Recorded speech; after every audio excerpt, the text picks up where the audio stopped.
Welcome, everybody. And on behalf of FirstUniv, I'd like to welcome you all to the second edition of our AI and ML webinar. We had our first session last week, and we've been hearing some amazing feedback on the same. And we're happy to be back. My name is Dipit Sharma. I am the Director for Alliances and Partnerships at FirstUniv and your moderator for today's webinar. We will open up the floor for Q&A after every session. And of course, we all request you to please use the chat box for all your questions. Our aim is to make these sessions as interactive as possible and of course, get a conversation going. So please don't hesitate when it comes to asking questions. In today's session, we will cover some case studies on how AI and ML has helped organizations in the past and how it will continue defining the future of work. And joining us are our two speakers. We've got Dr. Gaurav Gupta. Dr. Gaurav is a triple IE member and is currently serving as an assistant professor at the Yogananda School of Artificial Intelligence and Computers, a data science faculty of engineering and technology at Shoolini University in Solan, Himachal Pradesh.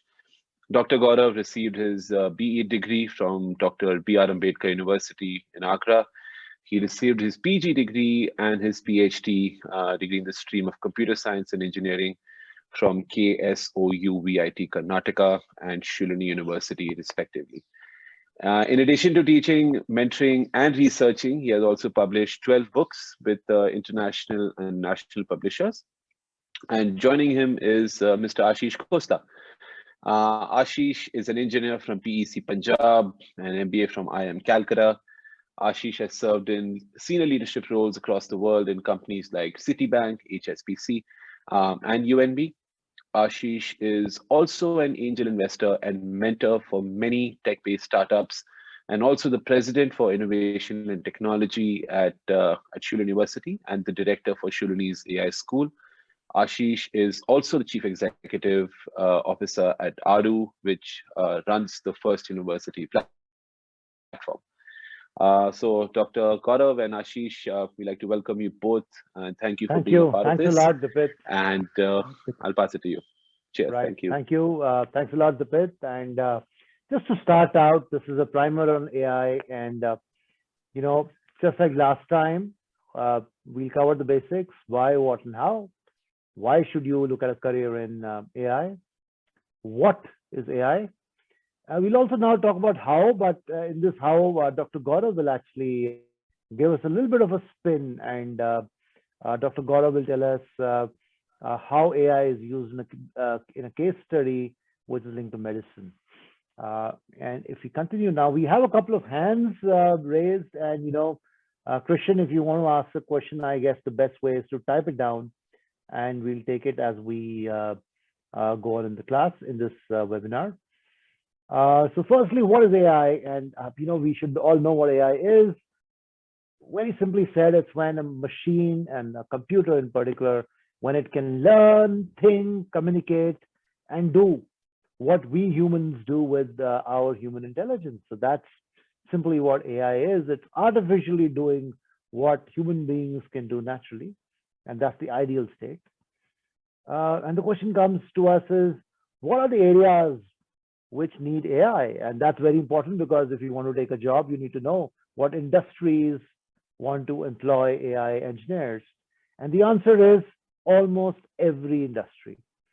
Today, we'll talk about medicine, and that's a very fast growing area where AI applications are coming in pretty fast. The reason why we have RT-PCR testing is AI. The reason we have vaccinations coming in so fast was the assistance by AI. Today, we have AI for Alzheimer's, cancer detection, early detection of core diseases. And Dr. Gaurav has, who is incidentally now is an associate professor, just very recently. He has a lot of work around that particular topic with computer scientists across the world. Of course, AI is needed in engineering, in telecom.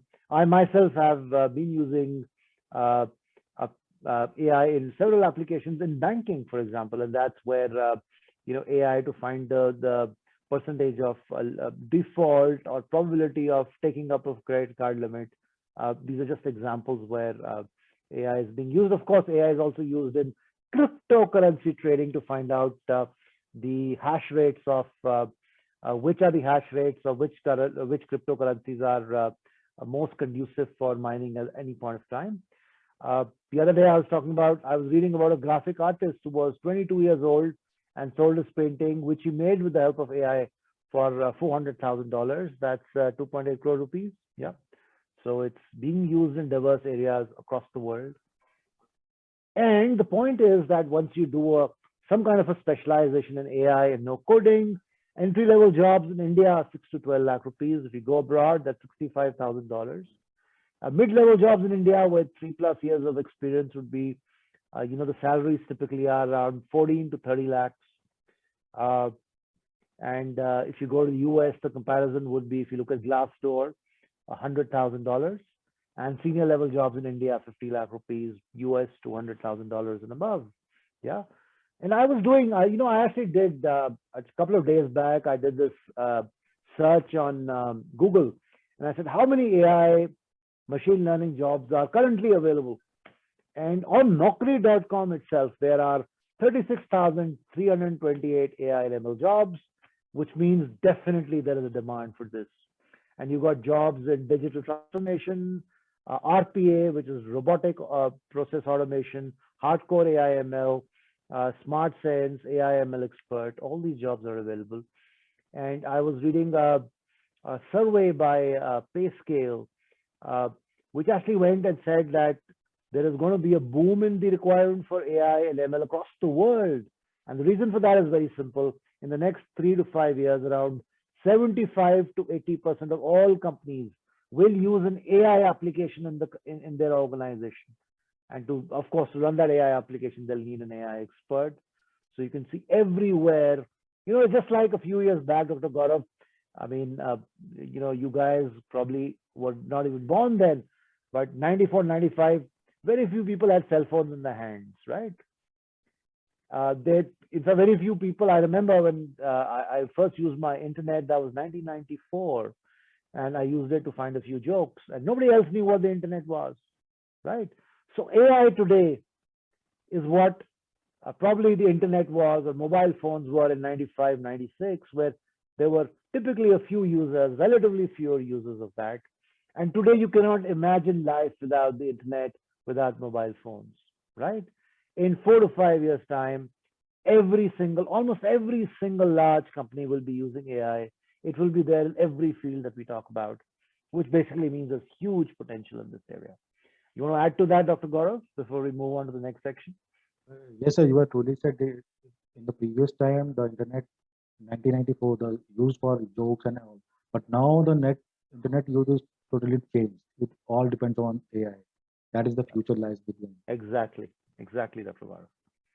So, and the typical careers and job roles in AI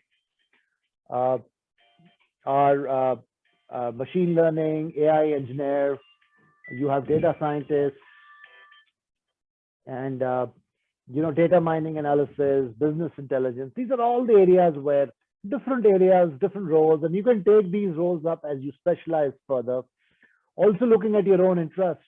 If you're an engineer with software coding experience, you get to be an AI engineer or a machine learning engineer. Otherwise, you can be a software coder. If you like math more than you like coding, or if you like logic, then what you do is you go ahead with a data mining or a data science or a BI specialization. We now come to the second part, which is what is AI? And a lot of people, when they think about AI, we think about these concepts of AI and humanoid AIs, where and that's popularized by fiction, where fiction says the AI can do exactly what a human being can do. And here are two examples. The one at the top is the robot in iRobot, and the one down, of course, is Arnold Schwarzenegger lookalike in the movie Terminator, right? But these AIs could do exactly what a human can do and more. But that is fictional because the truth right now is that this is called general purpose AI. That's very hard. And the human brain, by the way, has trillions of neurons. And we don't even fully understand these. Forget about replicating all this. So instead of that, uski jagah, what we have is special purpose AI. And I'm repeating this again because, it's very important for us to understand that the AI programs that we write are only for one particular area. For example, there would be a program only for gaming. And also within gaming, actually, there'll be one program only that can only play chess. That program will not be able to play poker or Go, right? So Dr. Gaurav, a few days back, he was showing me a program that they've written to identify Alzheimer's disease. Yes, sir. Now that program that can identify Alzheimer's disease cannot drive a car. It cannot play chess. It only looks at the relevant part of how to analyze an Alzheimer's disease. It can't even detect cancer. It's very focused on the particular area that has been talked about. So current progress in AI is such that we have special purpose AI just focusing on one area through data and getting to be an expert in that particular area. So the AI that talks to you when you use, an Amazon application or Alexa, for example, or the AI that Google used to search the web and give you the answer, or the AI application that is used in Tesla cars to automatically drive them. All of these can only do that particular one function, which they have been built for. The history of AI, and that's a very good example to give, and that's why we keep it here every time, is, how has AI performed versus human beings in games? And this comes out again and again because it underlines the fact that an expert system can get better at what it particularly does than human beings.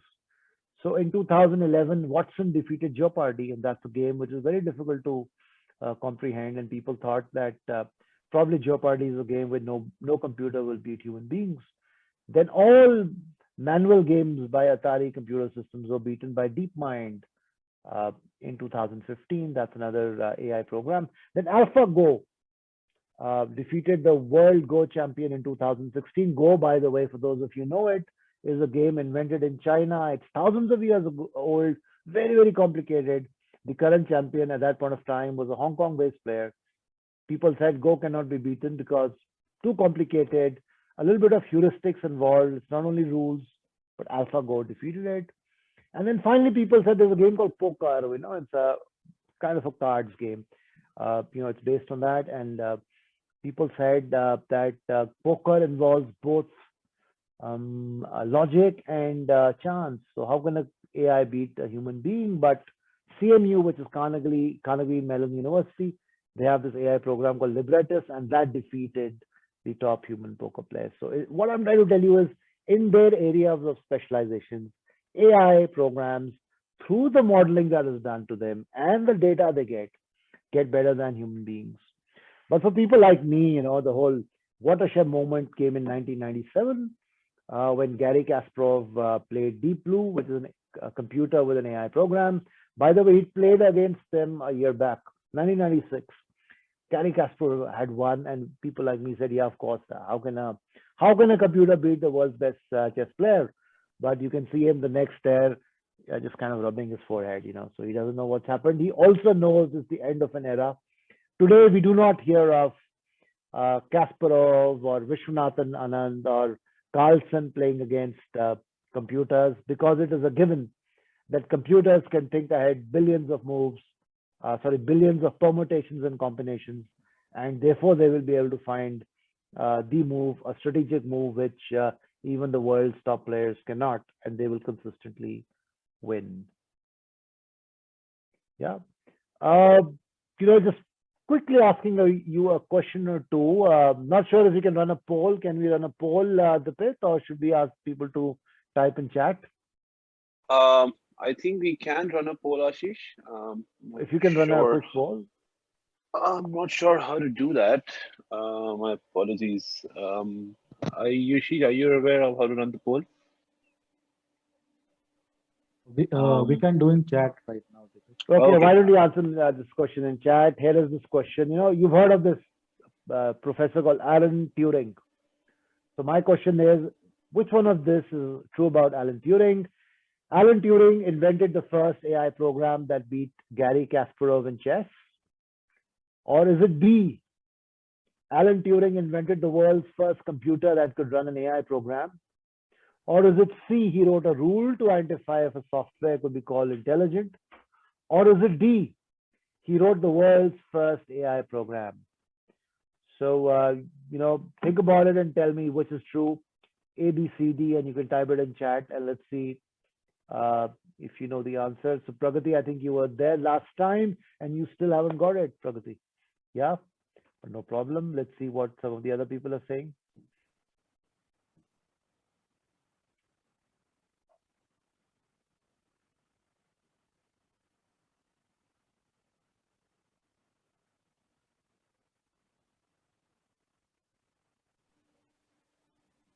So do we have any responses on chat? Oh, we have a few. We have C coming in. So Swati says C. Any other answers? I'll wait for one more and then I'll reveal it. So even if you don't know the answer, just type it in chat. That's fine. So Abhishek says your voice is not coming properly. Dipit, is my voice coming in properly right now? The voice is absolutely fine. Yeah, Ashish, I think it's okay for me. Abhishek, maybe there is some issue at your end. जरा अपना check करो system. Okay, but anyway, come back. Is it A, B, or C, or D? Who is Alan Turing, or who was Alan Turing? So Varun has said C. Okay, now we have more answers coming inside. Fine. And yeah, that's the right answer then. So Alan Turing actually, he wrote this rule in 1940s, which says, this is the rule. If ever a software can be called intelligent, then this is that rule. And what is that rule? It's very simple. He said, human beings are intelligent, right? So quite logically, to be called intelligent, a machine must produce answers or responses that cannot be distinguished from that of a human being. And he made that rule in the 1940s, and the surprise is that consistently, no computer, no program has been able to perform 100% on the Turing test. So Turing test is like this. Imagine there is a room which is totally sealed and you're outside the room. And inside the room, there is either a computer or a human being, and you ask a question and you keep getting answers from inside, maybe in the form of a printout. And looking at that printout, you do not know whether inside there was a human or a computer. And if actually there's a computer, that computer is artificially intelligent. So that is the Turing test. Hopefully some of you will work on programs which challenge the Turing test. By the way, there's a prize called the Lebner Prize. Every year there's a $1 million prize to the program that comes closest to the Turing test. So why not give it a shot once you're through with our program and try your hand at the Turing test. So we will come to this question, which I have to ask you. What is artificial intelligence? And, is it A, when a software program is more intelligent than humans? Is it when a software program can be creative? Yeah, or is it when it seems a program can think? Or when a software program appears to behave like human beings? So if anybody wants to put this answer in chat, please let me know. A, B, C, D, you can just type it in, then I'll give you the answer. Don't worry, guys. We're here to help you with the final answer. Bhushit is saying D. Okay. Yeah, I'm also going to answer this one. So give it a try. Why not? Sure. You just might get lucky. Yeah. I might just. Parul is saying D. Yeah. Okay. All right. Swati is saying D too. Yep, I'm going to go with D as well. Okay, so Dipit is saying D. Pragati is saying B. Fine, Pragati. Well, the answer is D. When a software program appears to behave like human beings. That is AI. It's not about a software program being more intelligent than human beings. That's, you know, what is intelligence and how do you measure it is an issue. When a software program can be creative, that was option B. Well, unfortunately, we haven't been able to quote unquote hack creativity. And in that extent, AI still lags behind human beings.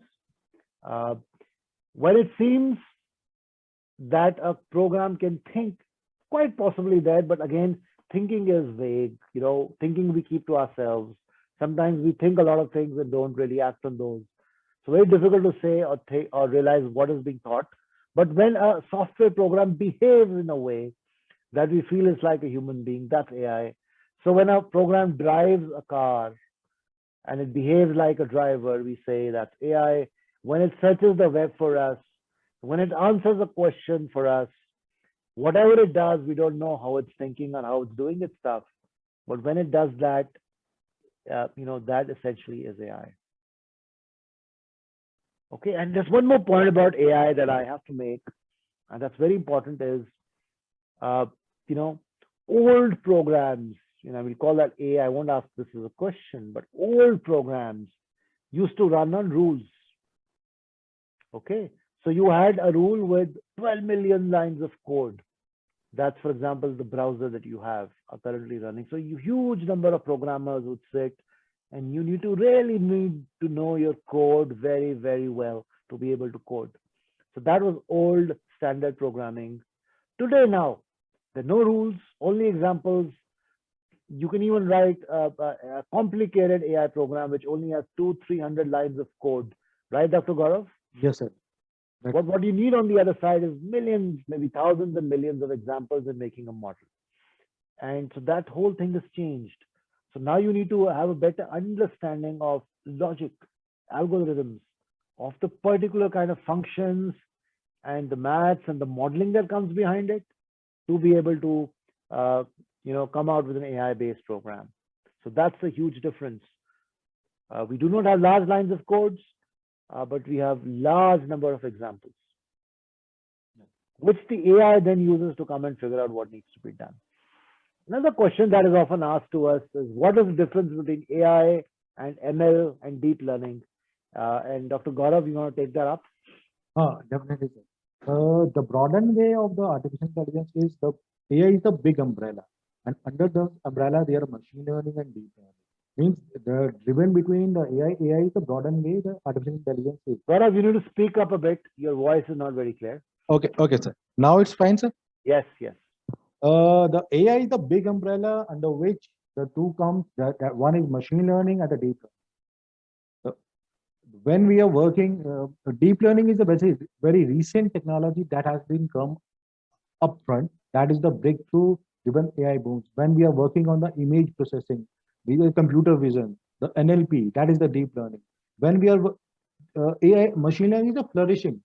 That means that when we have the statistical model, we have to make from the data that we are using the machine learning. And the blend of both those things comes under the AI. AI starts from 1950s and it is evolving on the daily basis. That is the point, sir. So there's the main difference between the AI and machine learning and the deep. Right. So deep learning actually is a part of machine learning, which is the software that drives AI, and deep learning revolves around all these complicated programs like CNN, neural networks, right, which are very specialized programs that have actually come into play around the 2010 onwards. Yes. So, for example, before that, the software industry used to struggle in things like computer vision or speech to text or converting from one language to the other. Deep learning makes this very, very fast, right? So the whole concept of NLP, for example, right? Yes. Neuro-linguistic programming comes from deep learning. Computer vision is another application of deep learning, and it only comes because these models are now built and are available to us. So net, this is the era of AI, and the reason it's the era of AI is quite simple. Of course, it's not that human beings have got more smarter. It's just that in terms of programming skills, it's just that we now have faster machines. And because of these faster machines, which by the way came came out because of GPU or the graphic processing Cards. units in the gaming cards, and that are made faster machines. You can handle millions and even billions of pieces of data very fast. And that is why AI comes to the fore, because you need data to find out the real applications of AI. I'm going to give you one example. But before I give you this example, let me also tell you this is the era of AI. And we want you to succeed in this era of AI, which is why the course that has been conducted by Shoolini University in collaboration with IBM on the FirstUniv platform has a placement guarantee, which means that it is guaranteed that you will get a job if you are in the 4th year, or if you are already working, or you will get an internship if you're younger after completing this The course, subject of course to you getting all the 6 certifications that we teach and help you achieve during the period of this course. But before we move on to Dr. Gaurav, I would broadly like to tell you how is it that medicine, for example, works. A very good example of data versus human experience in medicine. In AI, data finds its own rules. So, for example, if you want to train a dermatologist is a doctor who cures skin diseases. So, it takes anywhere from 6 to 10 years to train a top-end dermatologist.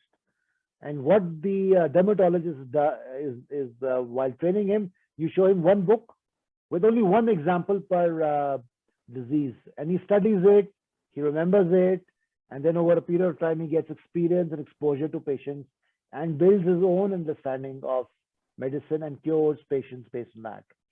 On the other hand, a computer needs 120,000 samples, for example, to be shown to it. The computer will read all these 120,000 examples, and Dr. Gaurav will tell you, for example, give an example of how it is done. And it will make its own model based on that. And it will come out with the answer, right? So, Yes. to make a real doctor, right, Dr. Gaurav, Yes. you need a doctor with human being with 8 years of experience, right? A little bit of data also. But for a computer, you need lots of data, 120,000 samples to be shown to the computer. But you can do it in one day, right? You can train a computer to give you some assessment in one day. So that is the power of AI that is coming up. Of course, there are ethical issues. Will you trust an AI? Probably not yet. So maybe the role of AI is more in assisting a doctor in making the right decision and faster decisions. But that broadly tells you how AI comes into play in different fields by looking at data and coming out with its own rules and being able to create a model in a day or maybe 7 days. Dr. Gaurav, how long do you take to make a model? Maybe a month, 2 months?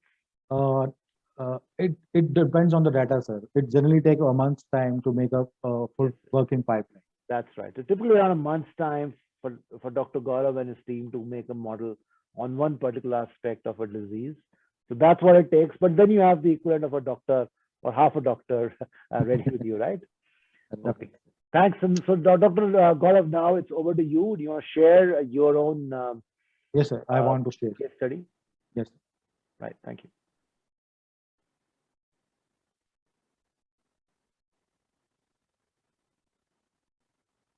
I think while we do that, we have a question from Varun Singh Thakur for the panelists. Yeah, Varun. The question, I think, was in regards to the Alan Turing slide and Alan Turing's definition of intelligent AI. Okay. What's the question? That is the question. Is that the definition when I think we were doing the polls? Yeah. A lot of people say that's the definition of AI, Varun. When a computer can make a human being think, that on the other side there is a human being. When a computer is indistinguishable for a human being, it's an AI. Yeah. So, and that Alan Turing, of course, I'm sure you've seen the movie. Dipit, do you remember the movie? The one with Alan Turing? The Benedict Cumberbatch Imitation Game. Imitation Game, that's right. So if you've seen that, he actually designed the world's first computer. And they did a lot of very interesting things, including cracking the codes of the Germans. And that's the reason why, by the way, they say Mm. The Allies actually won the World War II because they knew Yeah. all the codes, they knew where the next attacks were about to happen. Yeah. So he was the person who built the first computer, but that was not AI. But he said, if ever there is an AI thing, this is how it will work. Yeah. And we're still trying to make it work that way. Over to you, Dr. Gaurav. Uh, Thank you, thank you, Ashish. thank you, Ashish, for the same.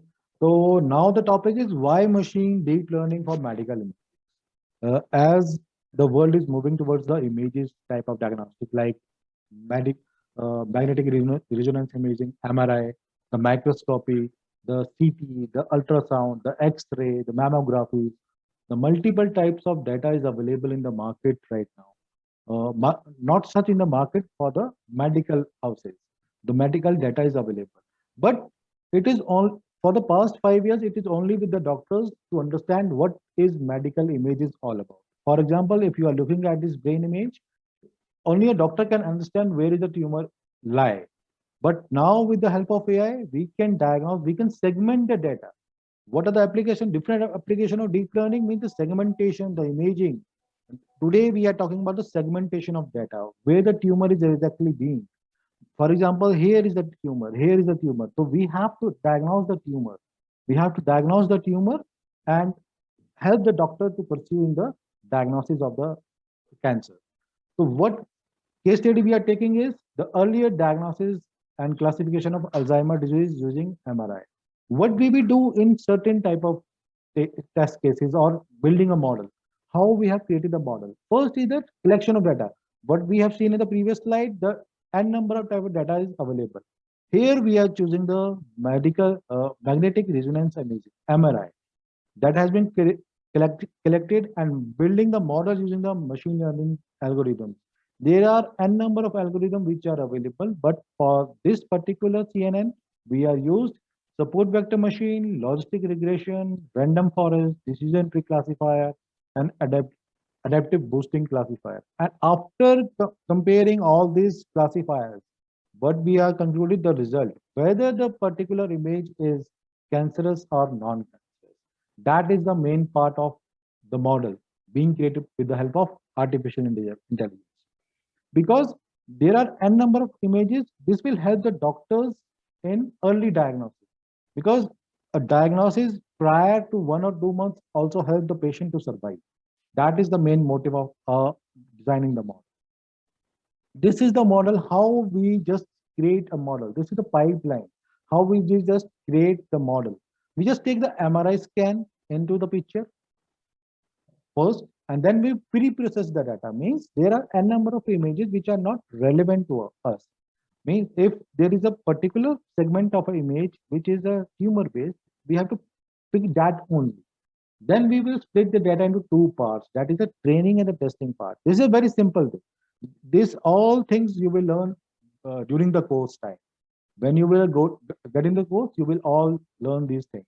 And this all happened with the help of Python language.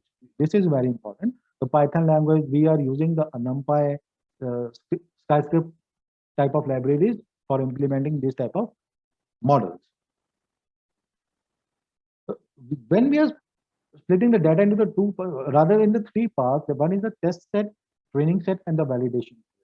The test set is the part where we want to test our library. This is the library. We are training on the particular data set, and this is a test sample. Means the unknown image when feed into our model. If it predicts the result accurately, then our model is fine. Means we are giving the random image to our model. It predicts if it is a cancerous image. If it predicts that it is a cancerous, then our model is absolutely fine. It is working fine. If it is not predicting well, then we have to see into the model how we can change the model. Okay, then it is non-cancerous. Then comes into the validation data set. We have to validate the data set. Whether means we have to categorize the images according to the cancer and non-cancerous things. Okay, and there is another thing, that is deep learning approaches in medical imaging. Means how the deep learning is evolved during the past 7 years. Deep learning, we have the semi-supervised learning, self-supervised learning. Means there are two types, supervised and unsupervised. Unsupervised means GAN, RBM, autoencoders. Weakly supervised learning, CNN, convolutional neural networks, and the reinforcement neural network. That is RNN. What we are all doing nowadays. And this is a simple example of, means it looks typical, but it's a simple example of medical imaging. What the deep learning helps in medical imaging. These are the N type of images, means MRI, CT, ultrasound, and all modalities that has been feed to the deep learning applications like segmentation, detection, classification, characterization, and registration. What we will do, we will create a model out of by taking these images and these applications. These are the DL model. While the course, we are going to teach you all these things, means dense net, rest net, inceptions, etc. And these are the accuracies and the dice scores. Higher the accuracy of the model, the better is one. You are going to help the doctors in preventing someone's lives, like the Alzheimer or cancer or anywhere else. These are the one. And dice code, dice code is the one which are the near to one. We have to get the dice code 0 to 1. The dice code which is near to 1, it is accurate. Okay. Great, Dr. Gaurav, that was so interesting. So what you're saying is that what you start out is by doing some segmentation, looking Yes, at sir. that particular part of the image, right? Yes, Identifying that and then taking it to a comparison, right? yes, So sir. the computer then Comparison is important. automatically identifies and comes out with the dice score, Yes, right? And if and the dice score is close to 1, that you know that it's probably a disease or a problem, right? yes, And if this dice score is low, then you know it's probably not, and the no, patient, and question that's is how it fine. goes around it, right? Of As- course, then you have 3 or 4 different programs that you have in between, which you will. The complexity of the program again depends on how you gradually experience and get better and better at coding and building models, right? So that was really, really very interesting because Dr. Gaurav has actually published multiple papers around, detection of Alzheimer's and cancer using AI and done work that is being adapted in the medical industry. So thanks for sharing your insight at a very, very broad level, Dr. Gaurav. Yes, Yeah. So we'll take questions if we can, because we come now to the end of our small webinar. So what we broadly say is, let's take the example. What we're trying to tell you is, let's take the example of AI in medicine, and by building 5 or 6 different kind of programs, you can actually progress and create a system that can predict a particular type of disease, right? So one question we have is from Ayushi, who says, what's the difference between strong AI and weak AI, right? Do you want to take that, Dr. Gaurav, or should I answer it? you can carry on, sir. I will pitch Okay. in between. So weak AI is, that's very simple. Weak AI is a very narrow AI, it just does one task. And sometimes even before doing that task, you already feed it some kind of algorithms or expert rules. So that's weak AI. On the other hand, you have strong AI, which can do a multiple variety of tasks. So for example, the example that Dr. Gaurav is saying is, you had 5 different kinds of algorithms. So the kind of AI he works on is somewhere between weak and strong. Strong AI can not only do multiple tasks, it can even teach itself how to solve new problems. So that's strong AI in the truest sense, is that when it can do multiple tasks and also teach itself to do more and more difficult problems. So that's strong AI. And strong AI again is a relatively new concept. But it's coming up, and it's actually coming up and making a huge change in the way we do predictions and use AI in various industry applications. Yeah, and by the way, one of the leaders in the area of strong AI is IBM, through IBM Watson. And for those of you who take up our course in collaboration with IBM, you get access to IBM Watson. So you get a free access to IBM Watson. You write your own programs on IBM Watson, which is one of the world's leading AI programs, and you actually get to see how IBM Watson creates a model around the data set that you give it. Yeah. Yes, sir. Right. Thank you so much for that, Ashish and Dr. Gaurav. Any other questions? Okay, there's Do we another be very hard? question. You want to read it out? Yeah, Bhushan is sure. asking. Yeah. Is the Python only language that we have to learn for AI? So Gaurav, Bhushit is I'll asking leave that. that to you. No, no, that is not the only language. That is the basic easy language, but that is the frequently open source language. We can use R also. We can use MATLAB also. But Python is quite easy, and the libraries are available in the open source market. That is why we are using the Python, and it is a very strong language. That we have the pre-built libraries available in the market in the open source. That might be the skitlearn, the NumPy, so that can be used by the scholars or the researchers. That's right. That's right. Right. So, you have a lot of pre-built libraries for AI, and a lot of these are built on Python already. So not only do you, by the way, learn Python, we will also teach you how to use some of these libraries. NumPy is one of them. Uh, which are the other ones that you teach, Dr. Gaurav? Do you teach, uh, which ones do you teach? Skykit? Scikit, Okay, Scikit. right.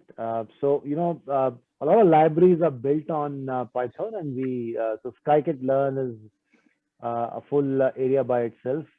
TensorFlow also uses, although that's a Google open source AI framework, that also uses a lot of Python-based libraries. So, because of that, Python is the key language to learn when you come to ML and AI. Yeah, so that was a good question, I Bhushit. think I will push it. Yeah. I just want to add something here real quick. Based on today's session and last Another week's question, very session, interesting question by right? Varun. He says, how beneficial BMI would be in healthcare? That's Varun saying. Varun, very nice question. We are still testing that out. But definitely, over a period of time, and you have Elon Musk, who says that eventually, everybody's brains will be interconnected or connected to the internet, and you can get all the data that is stored on Google will be available in your brain, Yes. right? Because of brain-machine interface. Yeah. So, but these are still things in the future. We don't know how this will plan out eventually, but already work is being done by in various labs around. Can a BMI be done? They're testing it out with animals to start with, and it probably might change the way we think and we learn. Right? One click and your class 12th learning will be done. Right? You have to switch on the computer and say load. Okay. That's the dream. But then the challenge will be probably something else. Right? Absolutely. Absolutely. Yeah. Any other questions? I don't think there are. So, as I was saying, I think a lot of you, who attended today's session and last week's session, are starting out your careers. But for those who already enrolled in programs and advanced programs, please view this as something that you can add to your existing curriculum. It will just enhance your career, and that is the whole idea of these sessions. It's agnostic to your discipline, to where you are in your career right now.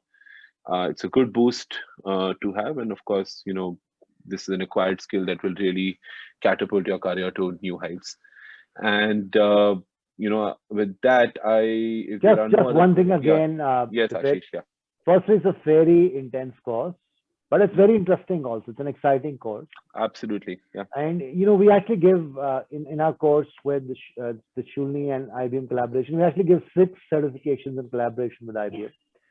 And we are so sure that you will get a job based on this course because, it's so deep, exciting, and teaching the right thing that we have right, a placement guarantee linked to the whole course, right? So it's actually one of the very few courses in India which gives you a similar placement guarantee. That's because we're sure that once you've learned what Shoolini, what teachers like Dr. Gaurav are going to be teaching you, and they have actually written papers and done research that is being adopted in multiple countries. Yeah. right. Looking at that, getting the entry level job should not be an issue at all. So there is a guarantee from our side around that. Absolutely. We do have a very capable career services unit that will assist you throughout this journey, and make sure to get you that the aforementioned placement guarantee. So that is something that we are building, and that is, as Ashish said, not a lot of platforms are offering that, and that is just how First University is here to help you in not only your academic pursuits but also your career pursuits as well. So I think if anyone has any final questions, please don't hesitate, guys. This, as we said, we want to make this session as interactive as possible. So please feel free to ask all your questions to Dr. Gaurav and Ashish. Right. I don't think we've got anyone typing. Great. I think it's been a great session. Thanks for being here with us, Dr. Gaurav, and thank you for calling us here, Dipit. Yeah. My pleasure, as always. Okay. Thank you so much to all our attendees. We'll be back next week with yet another interesting topic. And of course, our team would be reaching out to you for your feedback. So again, thank you, everyone. Please have a safe weekend, and we'll catch you next week. Thank you.